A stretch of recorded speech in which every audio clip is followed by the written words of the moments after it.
Det er ikke, fordi jeg har det sådan, at min partner skal fremlægge med billede og slideshow.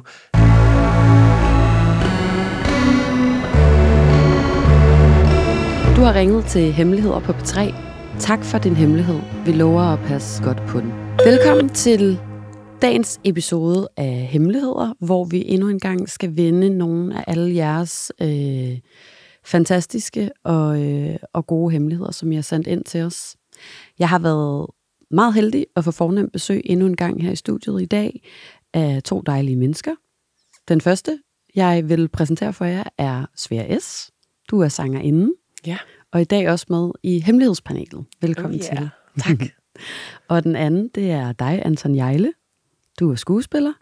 Og jeg kommer lige hurtigt til at forklare, hvordan programmet kommer til at forløbe, så alle er med på det. Vi starter med at gennemgå de kuverter, som ligger her på bordet. Det er nedskrevne hemmeligheder, som I skiftes til at læse op hver især. Så har vi også en af vores telefonsvarehemmeligheder, som vi skal lytte til, og det kommer til at ske ved, at I bare tager headsetet på. Mm-hmm. Og det sidste, vi skal, det er altså, at vi også skal vende den glasbogle, der står herovre, som er kategorien gæstehemmeligheder. Og det vil sige, at mennesker, der ligesom har gæstet podcasten før jer, har afleveret en hemmelighed efter programmet er slut. Og I får så lov at læse en op hver, men vi vil også rigtig gerne bede jer om måske at aflevere en, når I er færdige. Er I med på den? Ja. 100%. Fedt. Det er jeg mega glad for. Og jeg tænker faktisk, inden vi går i gang, at jeg godt kunne tænke mig at spørge jer, hvad jeres sådan forhold til hemmeligheder er. Vi var jo lige inde på før, Anton, at du har været med i forrige sæson af Forræder. Det har jeg i hvert fald. Det er jo meget sådan hemmelighedsagtigt. Det må man sige. Hvordan var det at befinde sig i noget, hvor at alle på en eller anden måde gik rundt og var så hemmelighedsfulde over for hinanden? Det var så nervepirrende. Altså, jeg tror sjældent, at jeg har været så, hvad kan man sige, nervøs i så mange dage i træk. Det var så besynderligt, det der med at skulle lære nogle mennesker at kende, som man aldrig havde mødt før, som man måske kendte fra andre formater, som man skulle blive gode venner med, men samtidig så vidste man overhovedet ikke, om de var til at stole på. Jeg havde jo så heldigvis den fordel, at jeg var forræder, så jeg havde ligesom på en eller anden måde et overblik over spillet, og det var virkelig, virkelig dejligt, at jeg om natten kunne mødes med de andre i konklavet. Men jeg vil sige, noget af det sværeste, synes jeg faktisk, var efterfølgende, da vi var færdige med optagelserne, at skulle gå et halvt år med hemmeligheden. Nå ja, om, det er at klart. vi havde lavet en sæson, og man måtte ikke afsløre, at man havde været med, og man kunne ikke tale om det med nogen. Det synes jeg virkelig var svært. Også fordi jeg er så kæmpestor fan af det program, så jeg vil bare jo råbe det ud over det hele. Men altså på den anden side, så er det også bare en stor del af mit arbejde, at der er så mange projekter, man aldrig nogensinde må tale om, før at produktionsselskaberne eller teatrene ligesom afslører det. Så det er jo bare en del af af gamet. Af gamet. Hvad var din dækhistorie, da du var afsted så? Hvad sagde du til folk, du var alene på Mallorca eller et eller andet? Jeg sagde, at jeg ville tage alene i sommerhus. Jeg havde bare brug for at komme lidt væk. Og jeg var ikke helt sikker på, hvor længe jeg ville blive.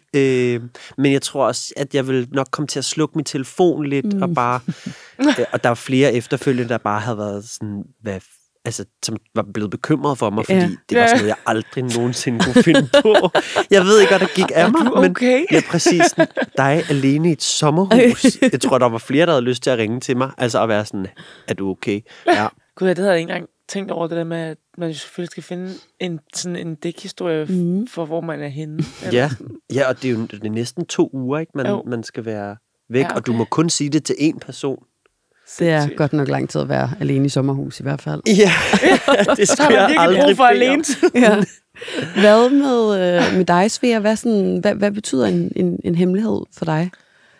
Jamen, altså, jeg føler, at hemmeligheder er meget sådan... Jeg føler virkelig, det sådan, er på godt og på ondt. Altså, fordi jeg føler, at man har lov til at have en hemmelighed, men jeg synes ikke, en hemmelighed er nice, hvis den går ud over nogle andre, eller hvis det er på bekostning af nogle andre. Så på den måde, der er sådan, man har lov til at have de her ting for sig selv, som man aldrig fortæller til nogen. Men så snart jeg synes, der er nogle andre, der er involveret, så synes jeg ikke, at det altid er super nice. Så du tænker for eksempel, et eksempel kunne være, hvis der var mange, der gik rundt og sagde noget bag om ryggen på en person. Ja, for eksempel. Uden at personen selv var klar over det. Ja. Altså sådan, at det på den måde kunne skade vedkommende. Ja, præcis. Hvis man har en kammerat, der har været en eller anden utro, for eksempel, og man er venner med veninden, eller man ikke kan sige det, fordi man også er venner med den person, eller du ved, sådan et eller andet, sådan, bare de der sådan, eksempler på, hvor det sådan, går ud over nogle andre, så synes jeg ikke, at hemmeligheder er særlig nice. Men hvis det er noget, man har gjort eller har oplevet, som man gerne vil holde for sig selv, så synes jeg, det er helt okay. Jamen, det er nærmest ligesom om, at hemmeligheder nogle gange kan blive sådan en forbandelse. Altså, hvis man får det at vide af nogle andre, hvor man får at vide, hvis du siger det her, så kan det potentielt gå ud over nogens relation. Ja. Hvor man bare nogle gange vil ønske, at man aldrig havde hørt det. Ja, fuldstændig. Det er forfærdeligt. Ja. Og jeg tror, alle mennesker har nogle af de hemmeligheder. Ja. Der er jo mange kategorier af hemmeligheder. Vi skal sikkert også igennem nogle af dem. Men lad os få åbnet op for programmet med dagens første hemmelighed. Jeg er vegetar, som spiser regulært kød i hemmelighed. Den kan jeg virkelig godt lide. Den kan jeg virkelig godt lide. Ej, okay, hvor er det fedt. Nej, hvor er det... det må være så modstridende inde i en. Ja, fuldstændig. Tænk, hvis personen bor sammen med nogen. Ja. Er det så noget, man stopper om natten og bare går i køleskabet og spiser rester? Ja. Hvilke behov er der måske for at være vegetar, hvis du så spiser kød i hemmelighed? Om det er sådan en trendy ting, eller om det er sådan... Ja, hvis for eksempel vedkommende har en partner, hvor at han eller hun er vegetar, og man er sådan, så gør vi det sammen, men alligevel så kommer man lige ud og snakker lidt. Ligesom sådan, når de står og ryger ude i carporten, eller sådan noget. Præcis. Så jeg prøver så at finde ud af, sådan, hvordan det kan være, at man så egentlig ikke bare siger sådan, hey, jeg spiser... Eller man er flexitar. Ja, jeg er flexitar. Ja, det er jo fair nok at være det i perioder, eller sådan der, du ved. Det er jo cool nok. Altså, jeg kan virkelig godt sætte mig ind i den der sådan, idé om, hvor meget man ønsker at være noget. Ja. Altså for eksempel det med at være vegetar, det er jo også noget, jeg har, lad mig bare være ærlig at sige, sådan prøvet på at blive i flere år efterhånden. Ikke? Og jeg kan også godt lide sådan at brande mig selv lidt på det. Så jeg kan faktisk godt sådan identificere mig en lille smule med det der med sådan at prøve at slå sig op på at være noget, som man faktisk rigtig gerne vil være, men som man måske bare ikke rigtig kan leve op til. Ikke? Jeg synes også, det er fair nok, altså. Ja. Der vil sikkert være et eller andet, der var rigtig godt for klimaet, hvis alle sagde, at de var vegetarer og prøvede at leve efter. Men hvis man så alligevel faldt i ny og næ, det vil sikkert være skide godt. Altså, så jeg tænker, det kan også være, at personen her er det forbillede, vi alle sammen har brug for. Ikke? Altså, sådan vegetar.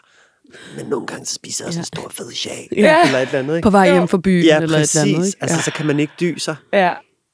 Jeg synes også, det er meget... Jeg synes, det er sindssygt menneskeligt, det der med sådan... At man også bare er lidt der drevet af sine lyster, ikke? Eller sådan, at det er bare sådan, jeg skal bare have den der tasty cheese, og det er bare nu. Og det er ikke med kylling, det er med oksekød, og jeg skal have det hele. Jeg vil sige, jeg havde sådan en periode i mit liv, hvor jeg netop også prøvede at skrue gevaldigt ned for mit kødindtag, og der kunne jeg nogle gange have sådan nogle dagdrømme nærmest. Altså sådan noget, hvor jeg fik sådan et helt krystalklart billede af en pakke med hakket oksekød. Og jeg kunne bare ikke fjerne det fra mit indre blik. Så var jeg bare nødt til at sådan gå ned i supermarkedet og købe, altså vitterligt, jeg ved ikke, hvad er der, sådan en 400 gram hakket oksekød, og så æde hele pakken. Altså ikke råt, vel at mærke, men sådan, altså jeg skulle bare have det. Det er et sjovt sådan drømmende billede at have på nethinden. Sådan en sådan en pakke oksekød. Det er jo det, men ikke særlig sådan tiltalende. Altså, det kunne have været, nej, det kunne have været noget tilberedt. Nej, det var bare det der rå hakket oksekød i sådan en plastikbakke med sådan noget henover, ikke? Det er jo en ekstremt menneskelig hemmelighed, ikke? Man kan jo altså sådan projicere den over i mange andre ting i livet. Om det handler om, at man drømmer om at være vegetar, og derfor prøver at brain sig selv lidt på det, eller sælge sig selv lidt på det, og så ikke helt kan leve op til det, eller mange andre sådan, ting i livet, eller elementer, hvor man har en eller anden idé om, hvem man gerne vil være, eller hvad man gerne vil være, men at vejen derhen jo stadig måske er lidt længere, end man havde regnet med. Det eneste, jeg vil sige, jeg håber ikke, at vedkommende så er sådan en, der går rundt og løfter pegefingeren over for alle dem, der spiser kød. Nej, det er jeg også enig i.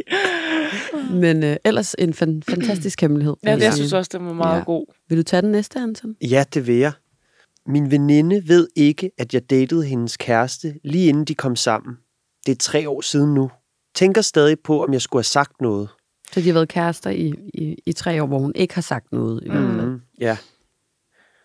Jeg tænker lidt om kæresten. Ja. Ikke eventuelt skulle have meldt sig på banen her. Hvor han er i billedet? Eller ja. Sådan. Det her er jo en af de hemmeligheder, som faktisk ligger en lille smule op til, at man også godt kan komme med en form for, jeg synes, du skulle have, eller jeg ville have gjort sådan, ikke? Fordi den faktisk slutter med et spørgsmålstegn. Det er ligesom om, at 3 år er lidt for lang tid. Det er som om, at det nu er en hemmelighed, som de 2 parter, som har haft set hinanden, inden nogle andre fandt sammen, og det blev seriøst, den må de på en eller anden måde gå i graven med. Jeg tror bare, jeg vil have sådan en fornemmelse af, der er noget, jeg har holdt hemmeligt. Er der noget, jeg skal være bekymret over? Ja. Altså, fordi 3 år kan lige pludselig virkelig være længe. Ja. I mit tilfælde, altså, nu er jeg jo homoseksuel, og det københavnske homomiljø der er mange, og der kommer flere til, selvfølgelig. Men jeg vil sige, jeg tror næsten ikke, jeg ville kunne undgå på en eller anden måde, at nogen havde haft datet på en eller anden... og det vil... Jeg vil nok tage det for givet, at folk har været sammen på kryds og tværs, men jeg vil da synes, det var dejligt at vide det fra start af på en eller anden måde.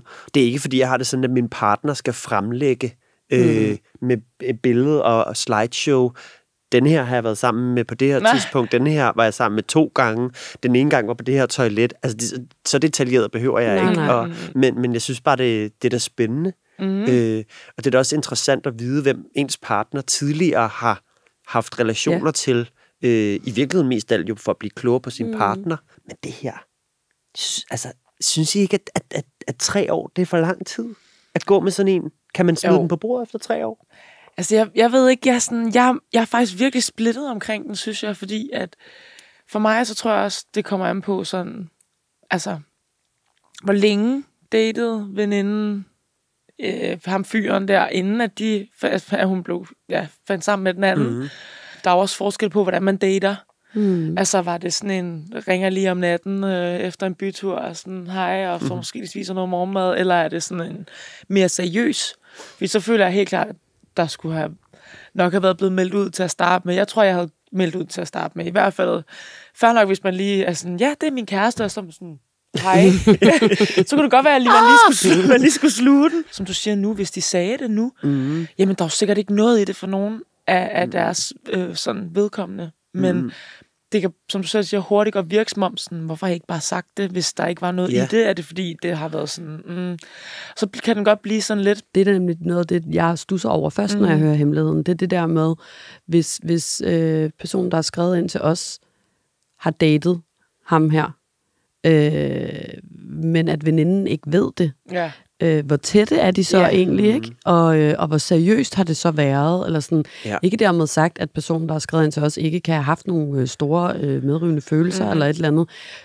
Men mere det der med, hvis ikke at det har været fremme i lyset, sådan at veninden der ved det, så tænker jeg også bare, om hun overhovedet er i en position, hvor hun sådan, der har skyldt hende at fortælle det. Ja. Nogle gange så skylder man jo heller ikke at fortælle alt, og også det der med, så længe at hun var det, før de blev kærester, ikke? Altså sådan... Så kan det jo også godt være, sidder jeg og tænker, at hun måske er blevet ked af det over, at han lige pludselig bare har fået en kæreste ud af det blå, eller et eller andet, ikke? Og er blevet lidt såret, eller har følt sig lidt fravalgt, eller et eller andet, og så på en måde måske ikke har haft lyst til at sige det, fordi det ikke er rart at være sådan underhånden i det på en eller anden måde, ikke? Så det er jo i hvert fald også et perspektiv, som jeg tænker er sådan ret reelt at have med, særligt til personen, der har skrevet ind, at hvis ikke det har føltes rart, og hvis ikke du har gjort noget, du ikke må i situationstegn, eller sådan, I ikke har haft en affære, eller et eller andet, så vil jeg ikke føle, at du nødvendigvis skylder heller at skulle fortælle det, vel? Altså. Nej. Men på en måde, så vil man lidt ønske, at kæresten ligesom trådte i karakter, ikke? Og ligesom... Ja, jeg har sagt sådan, jeg så by the way, din veninde. Hende har jeg faktisk godt mødt før, fordi... Jamen, og det er vel også sådan, at hvis man nogensinde skal fortælle den her hemmelighed højt, så skal den nok også leveres på den mest sådan... har jeg aldrig sagt det, når vi så hinanden et par uger, nogle måneder inden, at vi begyndte at date. Ja, præcis. Jeg synes sjældent, at den her slags hemmeligheder ældes kønt. Altså, det bliver næsten værre og værre, jo længere tid man... Ja, så bliver de gift, og hvad så? Ja. Hvis du først er kommet til at holde noget hemmeligt, som du godt ville have haft sagt, og det så bliver det i hvert fald altid sværere og sværere at finde det rigtige tidspunkt at fortælle det. Ikke? Og på et tidspunkt så eksisterer det rigtige tidspunkt i hvert fald ikke længere. Det gør det ikke efter 3 år. Mm-hmm. Jeg tror, jeg vil tage den med mig i graven, hvis jeg skal sige noget afsluttende. Ja, fuldstændig. Det kan du jo tage med dig, eller ikke. Det var i hvert fald en lille note til den hemmelighed.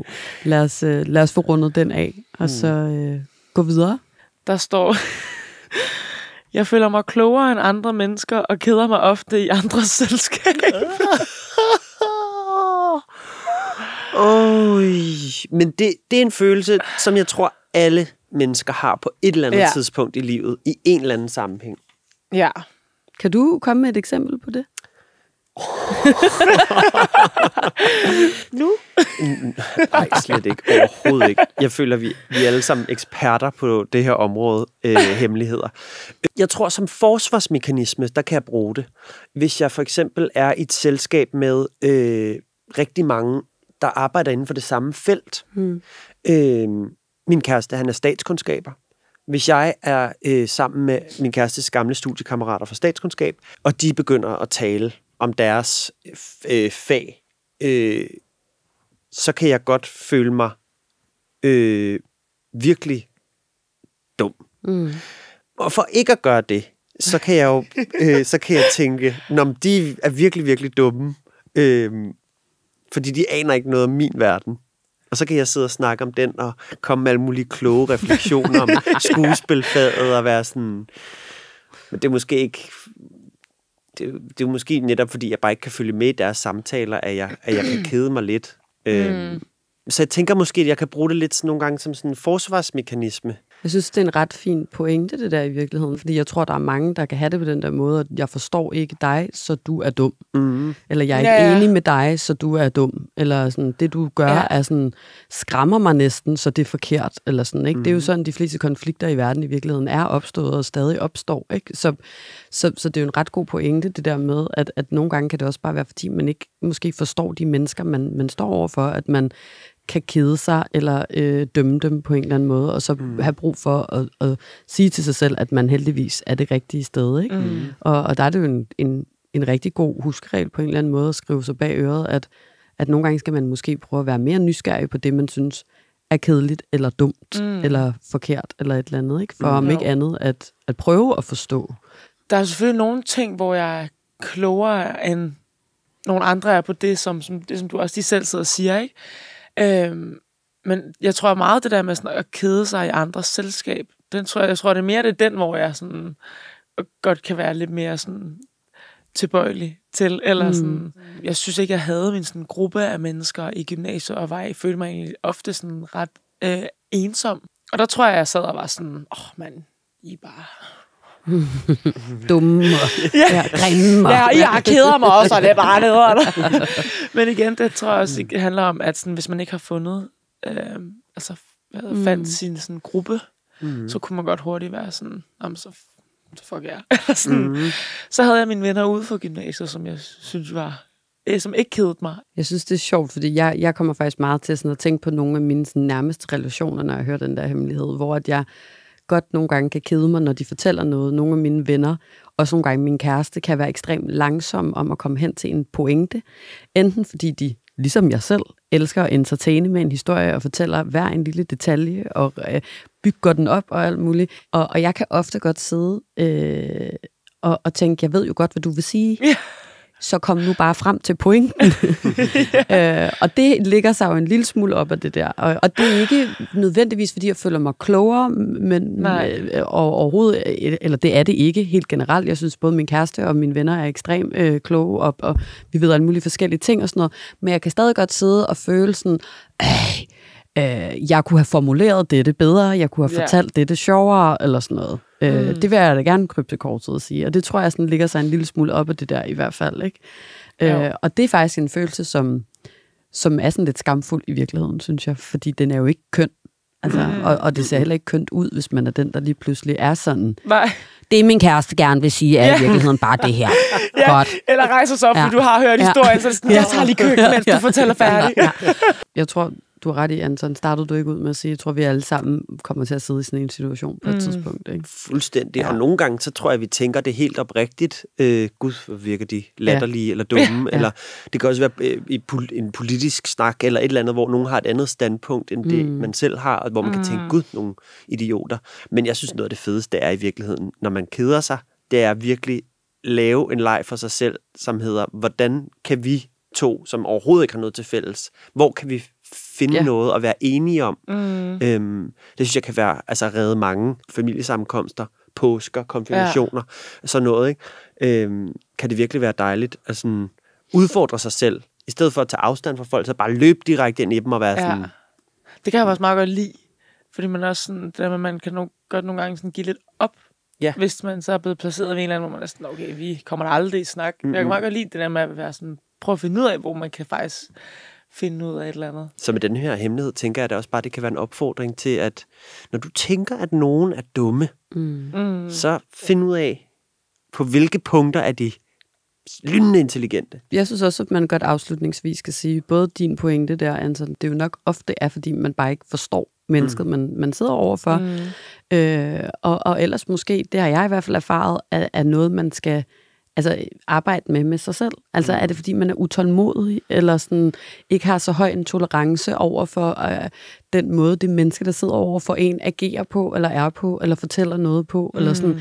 Og så er det jo bare tit igen der, at man måske skal se mere indad, end man skal sidde og dømme udad, ikke? Altså uden at skulle sidde her og være frelst, fordi igen, jeg kender godt til den der følelse. Men jeg synes i hvert fald, at nogle af de klogeste mennesker, jeg nogensinde har mødt, har været dem, som har været allermest empatisk over for alle mennesker, og ligesom har forsøgt at finde det gode, eller det kloge, eller hvad ved jeg, ikke? I andre mennesker. Det er jo sådan den der nysgerrighed, som hersker, som jo også i virkeligheden bare gør en selv klogere i sidste ende. Men rigtig god hemmelighed, synes jeg faktisk. Så tak for den. Ja, det har vi alle sammen brug for. Ja, jeg tror, der er mange, der sidder med den der. Ja. Skal vi lige nå den sidste, der ligger der i kuverten, inden vi skal lytte?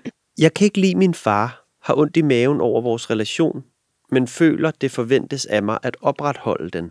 Det er faktisk en hemmelighed, kan jeg jo lige starte med at sige, som der findes i mange forskellige nuancer, alt efter hvilket familiemedlem det som sådan omhandler. Og når de kommer ind i studiet, så plejer jeg også bare altid lige at sige, at det her jo faktisk, opfatter jeg det i hvert fald som sådan helt generelt, er et af de sådan største tabuer, der eksisterer i vores samfund. Ikke? Det der med faktisk virkelig ikke at bryde sig om et familiemedlem, eller ikke at elske dem. Fordi det på en eller anden måde forventes af os, at vi fordi vi er født og har det samme blod i årene, bare sådan elsker hinanden ubetinget, uanset hvor lidt vi har til fælles, og hvor store røvhuller vi er over for hinanden. Ikke? Jo, jeg tænker næsten ikke, at der findes igen det her, det er nok noget, mange på et eller andet tidspunkt i livet har følt. Der findes nok ikke et menneske, som ikke netop før eller siden har været fed op af nogen i deres familie. Jeg tror, at rigtig mange oplever det, specielt i deres teenageår, at man har lyst til at sige, fuck jer alle sammen. Ja. Jeg er ikke en del af jer. Du er ikke min mor. Nej, præcis. Altså, det tænker jeg, det er selvfølgelig en del af en løsrivelsesproces, og noget med, at man skal finde sig selv som individ, og finde ud af, hvor starter jeg, og hvor, altså fordi man har været i forlængelse af sine forældre som barn og sådan noget, ikke? Er det ikke noget med det, uden at vide alt for meget noget symbiose, noget. Ja, sådan noget, ikke? Ja. Det er der sikkert en psykolog, der kan tale herfra og til juleaften om, for at bruge den metafor igen. Men igen, jeg tror da, at for nogen, så fortsætter det, kunne jeg forestille mig, ind i voksenlivet, og for nogen, netop måske også noget, man finder ud af som voksen, at de mennesker, som man har brugt den første del af sit liv sammen med, måske ikke handler ud fra ens eget sådan moralske kodex. Det kan også igen være noget politisk, som gør, at man ikke kan elske personen, som man har gjort tidligere. Nu du bare nævner det der med som voksen.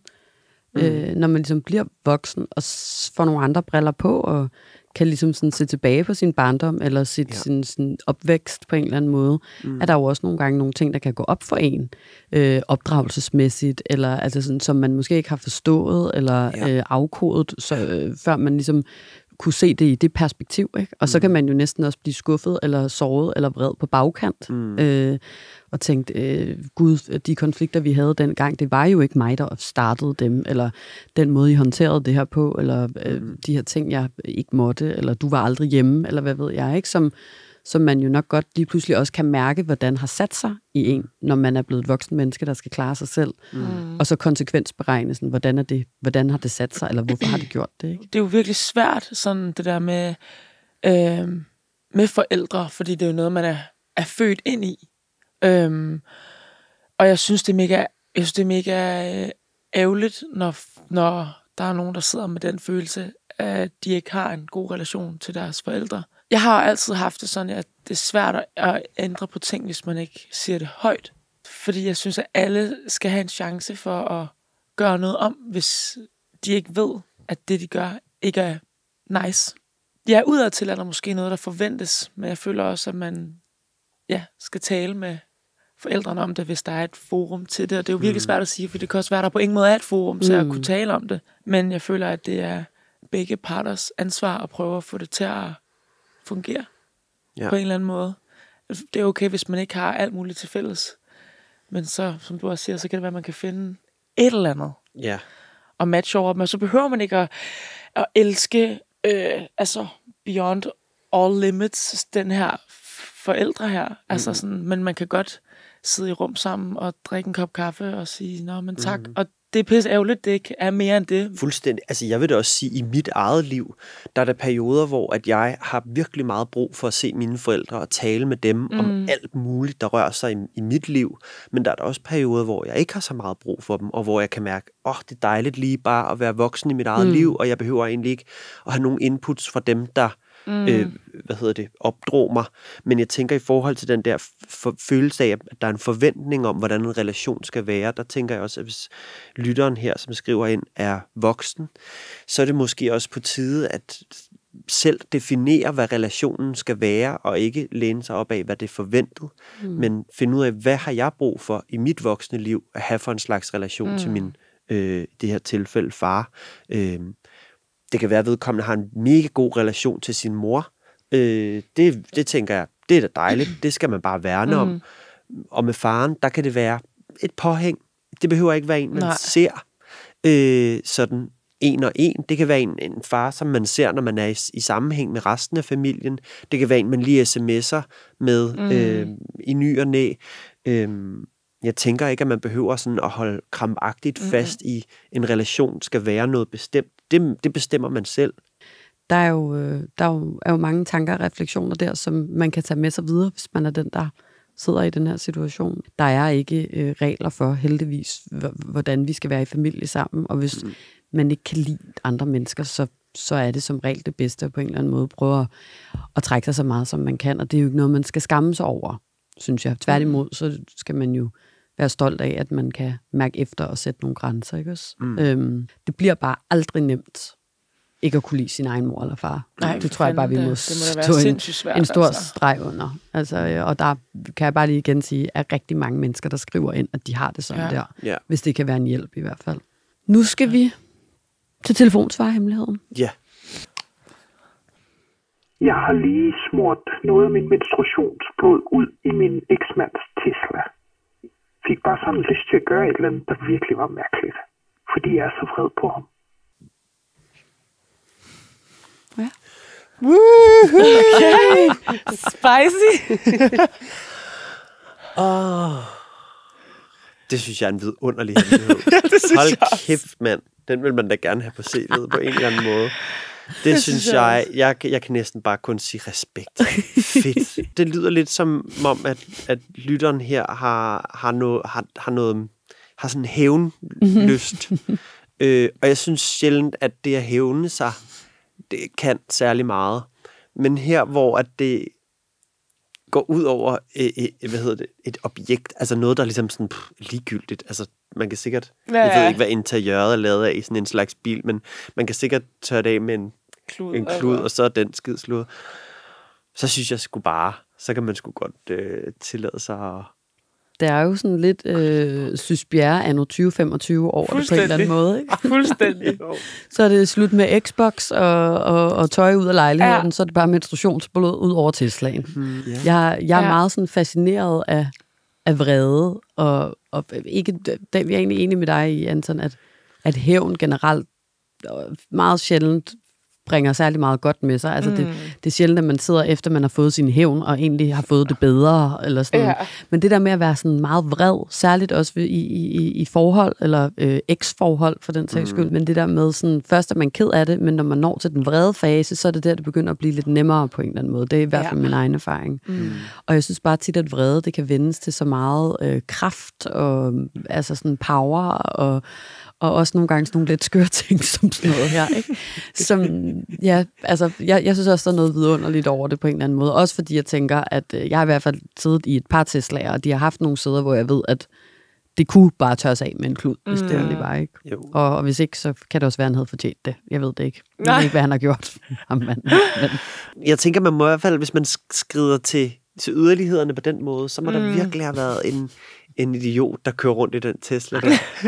Jeg kan jo sidde og høre hendes historie, ikke? Så tænker jeg, fuck, hvor fedt. Eller sådan, fordi at jeg ved også sådan, jeg tror aldrig selv, jeg kunne finde på det, men det er fordi jeg tænker sådan, hvis det så skulle være, så skulle det være en hundelort, og så kaste den, men det der med, når det er noget af ens eget, så synes jeg også, det bliver sådan lidt, altså, men på den fede måde, altså. Man kunne næsten godt lave sådan en eller anden hotline, hvor hvis man har meget vrede, så sådan en liste over ting, du kan gøre, hvor det ikke ødelægger. Ja. Altså sådan, det kunne man godt bruge nogle gange, ikke? Sådan, hvad kan du gøre, når du er rigtig vred, og gerne vil lade din vrede gå ud over noget, men uden at tingene går i stykker? Ja, fuldstændig. Så er det bare menstruationsblod i en Tesla. Det kan tages med en klud. Jeg husker, jeg engang æggede et træ.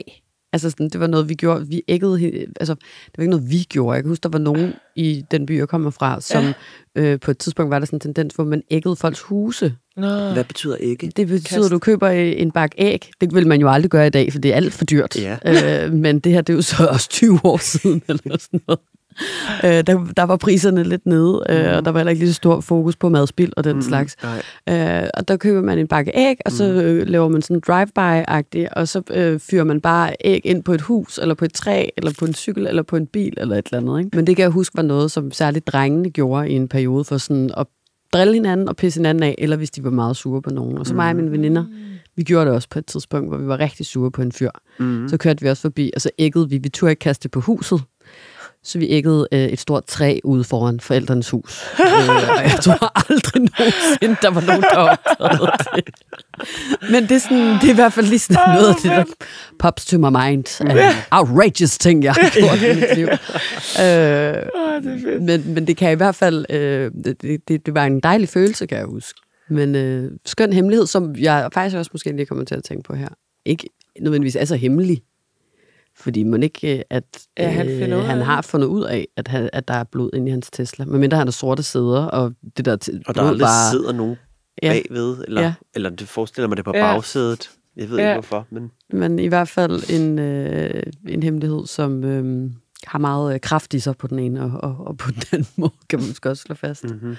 Vi skal faktisk til den sidste del. Vi skal trække en hemmelighed, eller to faktisk, vi kan jo have en hver, fra forhenværende mennesker, der har gæstet programmet.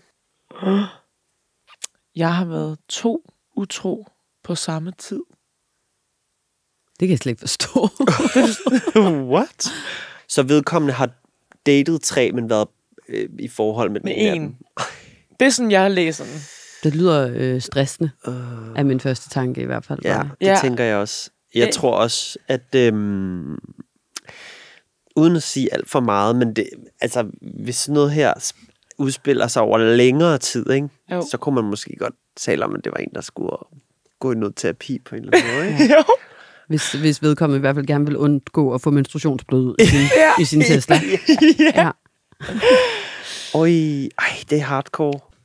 Men ja, du har ret, Anton. Det kan jo godt, altså man kan jo godt lige sådan få et chok eller grine lidt af det, eller sådan, men det er jo sådan noget, hvor at, man godt kan tænke, om personen egentlig er okay, ikke? Altså hvis man har det der, måske sådan enorme eller konstante behov for at få bekræftelse fra andre mennesker, som det i hvert fald tit kan være et tegn på, sådan noget der, ikke? Hvis man egentlig er i et forhold, men har svært ved at sige nej, for eksempel til andre dejlige damer eller mænd ude i byen, ikke? Og så kunne man jo også gå ned ad den sti, der hedder drukkultur i Danmark, som jo også ofte, synes jeg, er skyld i, at folk kommer til at bryde aftaler, de har med deres partner. Er det ikke rigtigt? Jo. Altså virkelig, sådan, så er det snapsen, der talte eller fadølen, eller et eller andet, eller vinen, ikke? Hvor det er sådan, så endelig om det alkohol. Ja, men det er det. Men der er der også bare noget med, at hvis man har brug for at gå ud og være sammen med nogle andre, så kunne jeg forestille mig, at der er noget i den relation, man er i, man måske skal have en rigtig god snak omkring. 100%. Det tænker jeg da i hvert fald selv, hvis jeg i mine forhold har lige pludselig haft lyst til noget andet, hvilket tænker jeg er en naturlig ting, at man kan blive draget af folk, og det ville være mærkeligt, hvis man kun var tiltrukket af sin partner igennem hele livet. Man går ikke med skyklapper på, man handler bare nødvendigvis. Det er der måske nogen, der er i stand til, men så tror jeg, de lyver. Men i hvert fald, så tænker jeg da, at hvis jeg har haft meget lyst til at skulle være sammen med nogle andre, eller et eller andet, så er det da måske, fordi der er et eller andet i mit eget parforhold, der har været lidt turbulent. Altså, man er jo i et forhold med en person. Med den person af en grund. Altså, det er jo fordi, at man har valgt det. Der er jo nogen, der tvinger nogen til at være sammen. Men ja, vi alle sammen kan jo godt synes, at andre synes jeg også er pæne. Men det lyder lidt som om, at personen måske heller ikke er i det forhold længere, eller hvad? Det virker som om, det er fortid. Ja, det er noget fortid. På en eller anden måde, så håber jeg det ikke. Nej. Eller sådan... Nej, det er rigtigt. Det er lidt så er det jo en af de hemmeligheder, vi i hvert fald ikke vil have at vide. Nej. Så er det i hvert fald tage en snak. Meget tage en snak. Så er det dig, Anton. Programmets sidste oplæste hemmelighed i hvert fald. Så de sidste, det er jo dem, I skal aflevere. De første mange teenageår onanerede kom jeg altid bare i mit sengetøj. Sæden var jo hvid gennemsigtig, og mit sengetøj var hvidt, så tænkte, at det kunne ingen se. Kæmpe undskyld til min mor, der har bakset med det.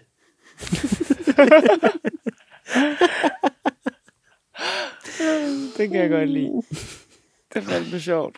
Vi må håbe for den her person, at det sengetøj er blevet skiftet regelmæssigt, for ellers har det været en sådan, ret sådan stiv oplevelse at sove, eller hvad?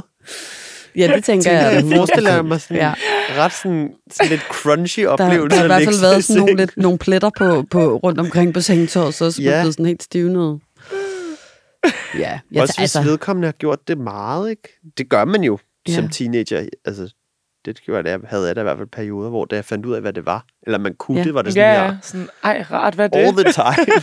Altså, jeg vil sige, nogle gange, så tænker jeg da i forhold til mine seksuelle oplevelser i mine teenageår, der ville jeg da have ønsket, at der måske havde været nogle forældre, som havde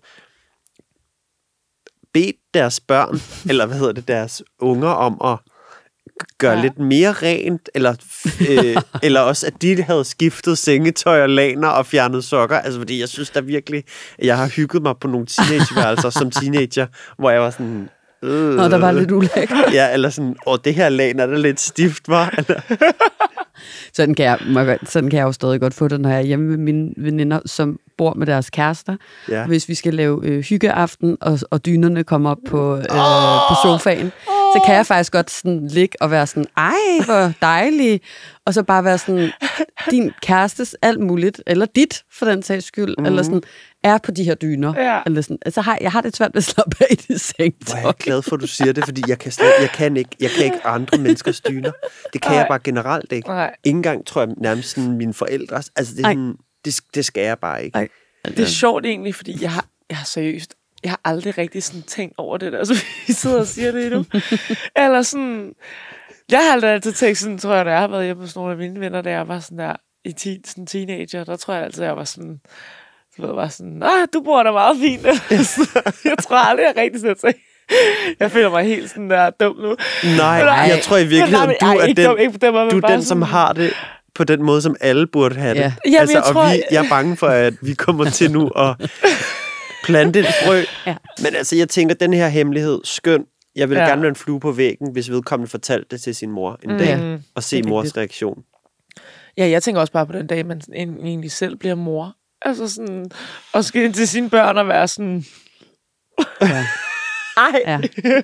Tusind tak, fordi I havde lyst til at være med i programmet i dag. Selv tak. Svea S. og Anton Hjejle.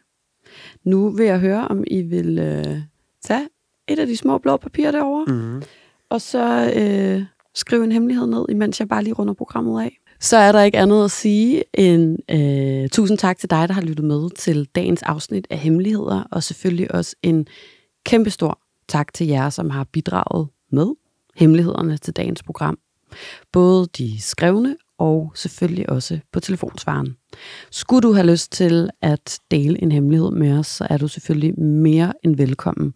Du kan som altid både sende en i min DM på Instagram, hvis du har lyst, eller på vores telefon, som er 28 54 4000. Tak for i dag.